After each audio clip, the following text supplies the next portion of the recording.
Hello. Uh, a rather somber subject today, but one I think that is pretty important in businesses all around the country at the moment. What's the hardest thing you have to do in business? Well, if you're like me, it's letting go of team members. I'm not using letting go euphemistically. By distinction, I have no problem getting rid of people who are not adding value. Invariably, both parties are better off when that happens. But what we're talking about here is when your business is not in a position to maintain the existing headcount.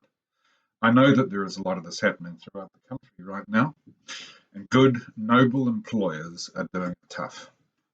The first thing you have to remember is that the implications for your people who may lose their jobs are at least as significant as they are for you. I was just talking to a chap this morning who has lost his job, and by next month he'll probably be having to sell his house and get rid of his beloved dog breeding hobby or side hustle. The change this will bring to his family is immense. So here you are at the point of realizing that you need to either trim costs or take an axe to them, or anywhere in between.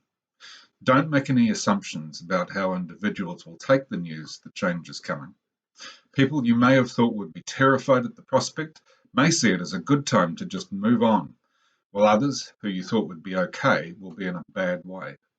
It will be whatever it is, but you have to be prepared to work with what you've got.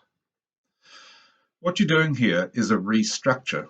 It sounds like some awful business speak weasel words, but the reality is employment law is a volatile thing because it so often involves high emotion, and you need to use language that is recognized and cannot be misconstrued. A restructure is a process in which you look at the circumstances of your business now as opposed to before and make decisions on how it needs to be reshaped to be viable in the changed environment. You can't just choose people to dismiss in a way you could have once done, and that's probably not a bad thing. This is a consultation in which you have the ultimate right to have the business how you want it, but you have to be able to demonstrate that you've acted in good faith and considered the thoughts of your team. So no putting up a new organisational plan with certain people's names missing. Down that road leads disaster, personal grievances, days in court, and the writing of cheques. Think of this as a period where everyone in the business gets to participate in coming up with the best way forward. I say again, don't make assumptions about people. Their ability to surprise is endless. In my experience, the best approach is to announce to the team that economic conditions make it necessary to look at how the business is operating and that change is going to be necessary to ensure survival. It pays to be as honest as you're able to be here.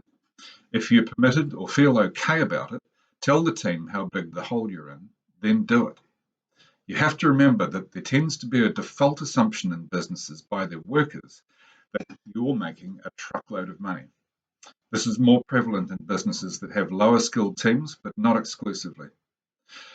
The reason you want to expose the team to the problem is that the more they see it, the more they are able to engage personally in the solution. Let's say that you need to take 200K of expense out of the business because revenues have fallen by $1 million.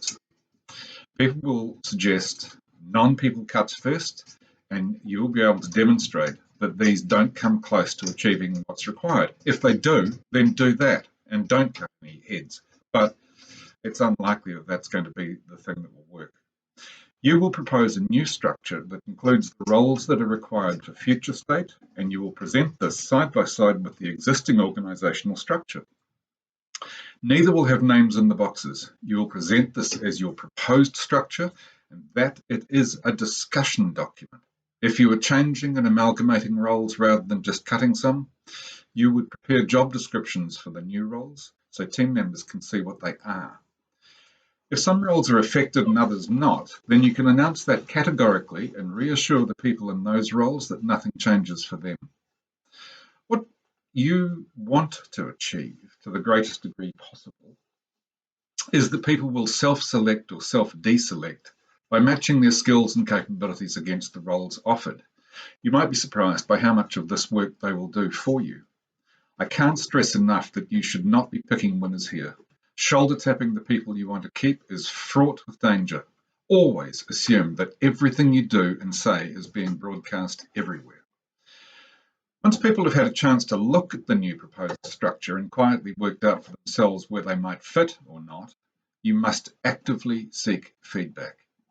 People need time to think, so unless there are urgent reasons to shorten it up, you may want to propose on Monday and get feedback on Friday.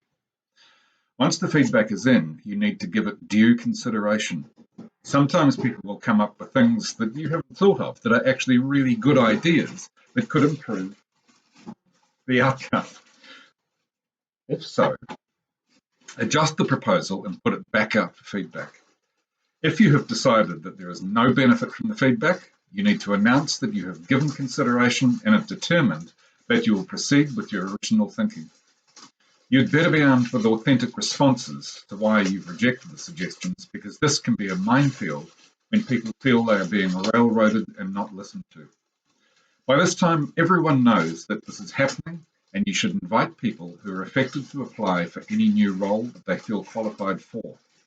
You may know who you want, but this process has to be followed scrupulously. If a team member wants to apply for a role, even if you think they aren't suitable, allow that to emerge in the interview process. Don't preempt it. Once all the interviews are complete and decisions made, you need to sit down with each of the people who have not made the cut and let them know that they haven't been successful and their role will terminate in whatever period you've determined is both appropriate for the business and is legal. I often find it useful to offer these people the option to depart sooner and pay them out what they're entitled to.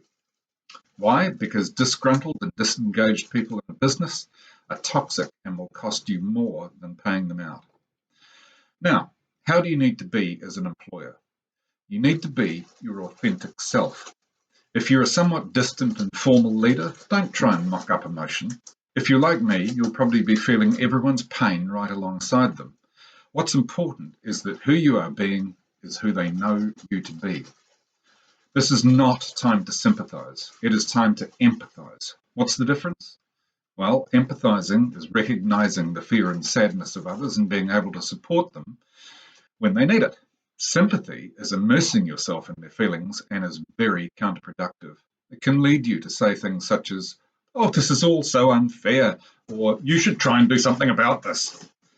I've seen leaders completely undermine their restructure programs by being overwhelmed by the process and becoming part of the resistance. This is cruel because what people need is certainty, not elaborate displays of sympathy.